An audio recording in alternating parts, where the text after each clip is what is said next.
Hello, world history students. Today is Unit 4, Part 3. We begin to look at Africa, specifically African geography, migration, and then also the Bantu people.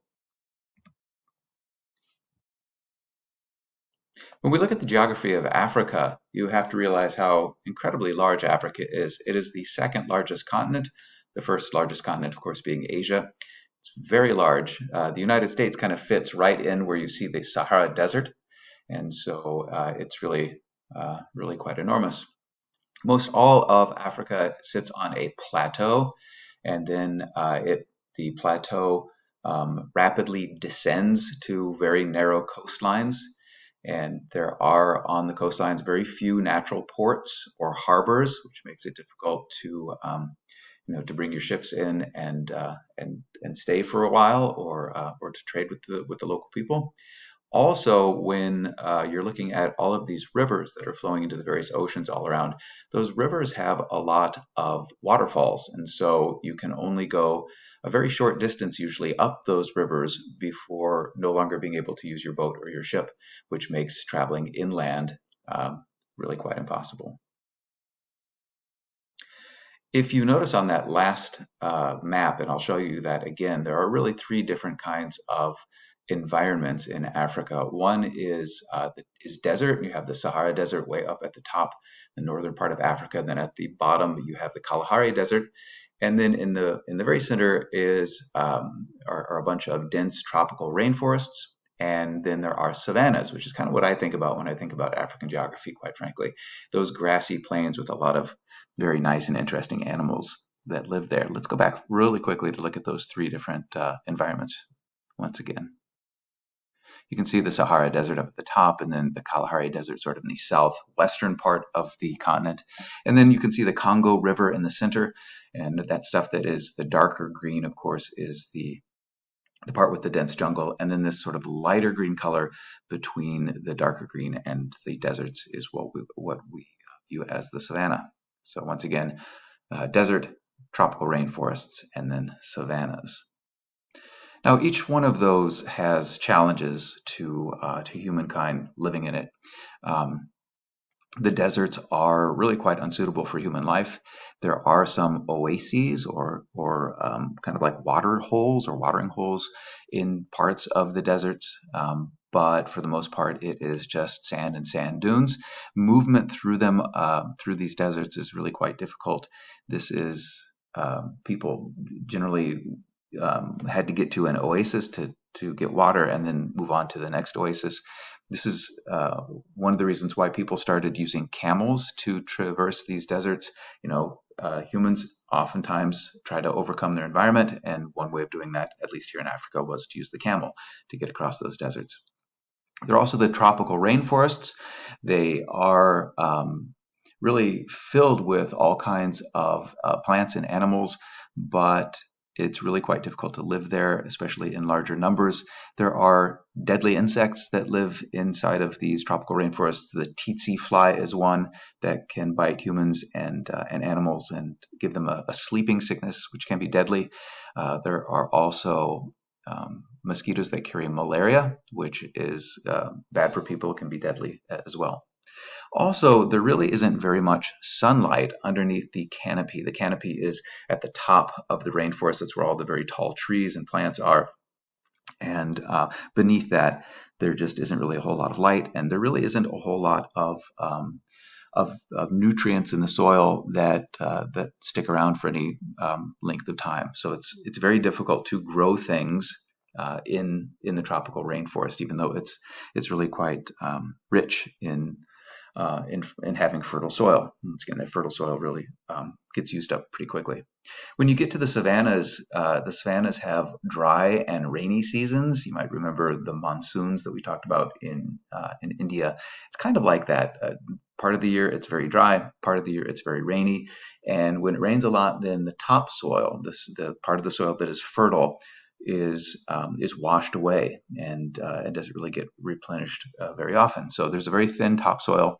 The minerals for farming get washed away, and so while there might be a lot of grass that's grown and animals that are eating that grass, it's really somewhat difficult to farm in that area as well. Moving away from, in some ways, interactions of humans in their environment and how they're overcoming it or how they're adapting to it, let's move to another fundamental concept that we talk about with geography, and that is migration. We've seen migration happening pretty much this entire year, with different kinds of people taking over other people and moving there, and cultural diffusion and so on. Migration is a permanent move from one region to another. And the causes of migration fall into three different categories.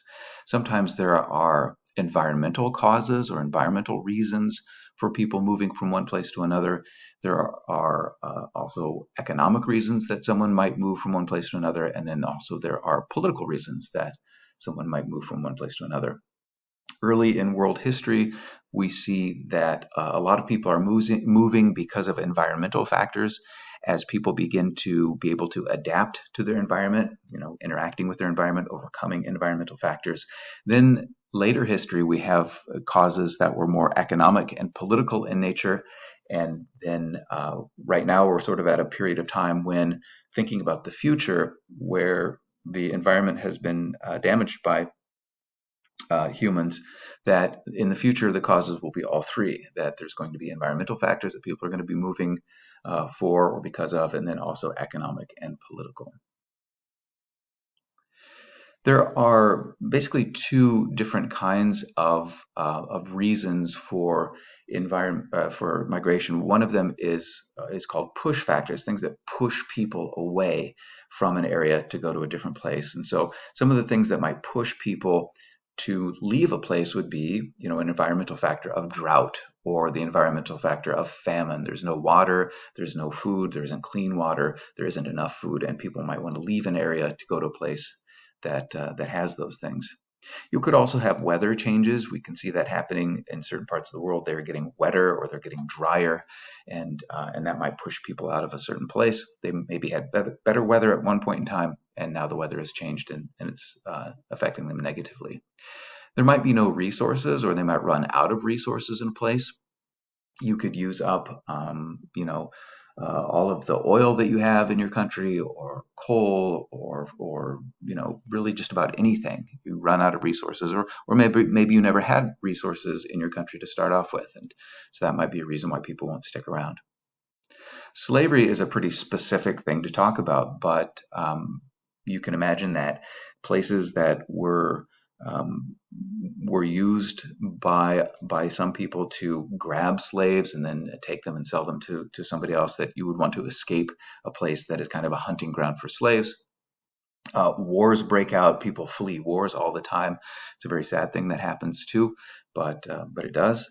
People might want to leave their family, and you might say, well, what's that about? Well, maybe people have reasons for leaving. Their family is forcing them to live in a certain way that they don't want to, and or might be forcing them into a marriage that they don't want to be a part of.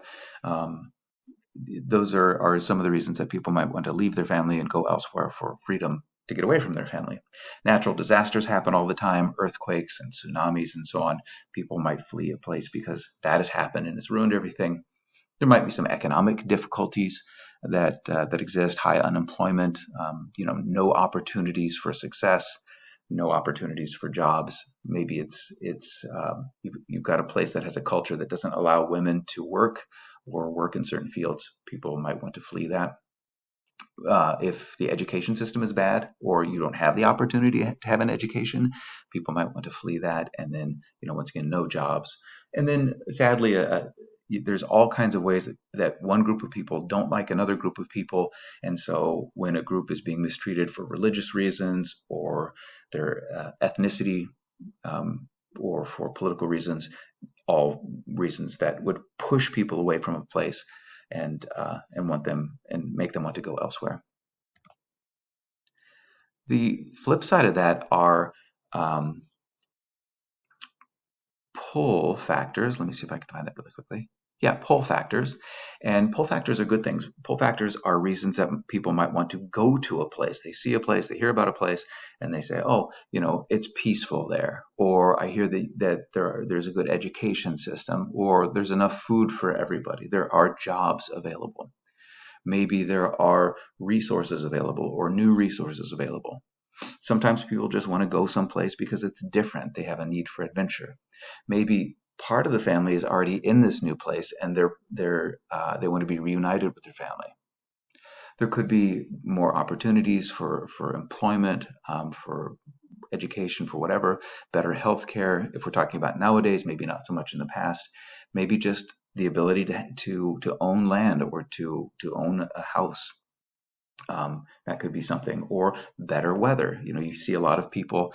This doesn't sound, quite so dramatic, but a lot of people move away from colder parts of the United States and go to warmer parts of the United States because they just are tired of the winter.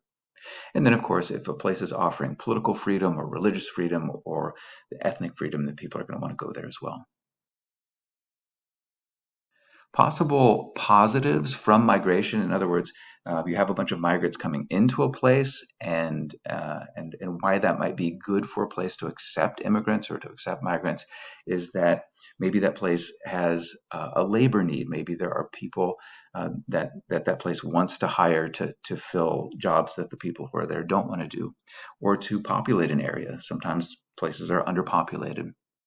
Adding diversity is oftentimes a nice thing because you get a blending of languages, you get a blending of ways of living, you get a blending of religious beliefs and culture and so on, and that enriches a place culturally speaking. Also, people who come to a new place can have new ideas that affect the people who are there. New technologies might be brought by those people, and then oftentimes immigrants tend to be younger, and people in a place might tend to be older, and so you're bringing youth to an aging population. That could be a positive thing as well. You see that happening in Europe nowadays. The population of Europe is getting older and older, and the people who are moving to Europe as migrants are maybe can then pay taxes and support them and that sort of thing. Possible negatives from migration. This looks like a really big list, but we can go through it here. Obviously, if there are enough people in a place already, and then you have more people coming in, you could overpopulate an area. Also, when new groups of people come in, or a larger number of a certain kind of people come in, oftentimes the people who are already there don't like that very much. They don't like new people coming in. They don't like foreign ways. They don't like foreign cultures, and so that might cause problems like persecution of these new groups or mistreatment of these new groups that happened kind of all the time in American history as each new group of migrants came in. Even wars could break out with a bunch of new people moving into a place if the people who are already there don't like that particular group. Like I said, people just in general are kind of resistant to new customs and new religious traditions. Oftentimes they don't understand them, and so they reject them. There can be discrimination, anti-immigrant thoughts, and so on. Also, environmental conditions may change. In other words, a place that had food, a bunch of immigrants show up, and now there's not enough food, or a place that had enough natural resources, and suddenly it's overrun with immigrants, and now those natural resources are becoming scarce. And then also the employment opportunities might be taken away from the people who live there originally. Oftentimes people who are desperate for work will accept lower wages, and that brings down the wages of the people who already live there. That could be something that's very annoying to the people who had already lived there. So unemployment and poverty and so on might be increased by new people coming in. And then, of course, assisting newcomers in adjusting to their new life and finding employment and supporting people, that costs money, that costs time, and maybe the place doesn't want to provide that for newcomers. Well, getting back to Africa, then we have a group of people called the Bantu who migrated in the early parts of African history. Bantu people aren't one particular ethnic group. Bantu people are a language group, so they're Bantu speaking people. And they originated in kind of the south western part of Central Africa. You can see the original Bantu homeland. It's more or less where modern day Nigeria is. And what happened was the Bantu people started to migrate from their original homeland, going to the east and the southeast due to needing both land and resources. The way that they did farming was called slash and burn agriculture. What they would do is they would kind of burn down a tropical rainforest. The ashes from that tropical rainforest would make the soil fertile for a little bit. A few years would go by and that soil would become unfertile, and they'd have to find a new patch of land to burn and then plant on. And so that's kind of what they're doing. They're moving about to feed this slash and burn agriculture that they were doing. They also learned how to use or how to make iron. They would mine iron ore and they would smelt it, or they would melt it down and create iron tools and iron weapons and so on. And iron, in order to smelt or melt the iron ore, you needed wood. And so they're always on the lookout for new sources of wood. They could deforest a place, in fact, trying to burn the wood to make the iron. So always in search of new places with trees and with wood. So this is why they're moving, and you can see they're moving really quite a long ways, and they're spreading their language. This Bantu language is being culturally diffused throughout Africa. Nowadays, most all of those languages in the places where the Bantu people settled are Bantu related languages. They're spreading their slash and burn agriculture. They are spreading their culture in general, and they're also spreading the ability to use iron or to smelt iron or to make iron. So all of those things are being brought with them as they move from place to place. That's all I have for you today. I'd like you to go ahead and do the lecture check on this, and I hope you have a great day. Bye-bye.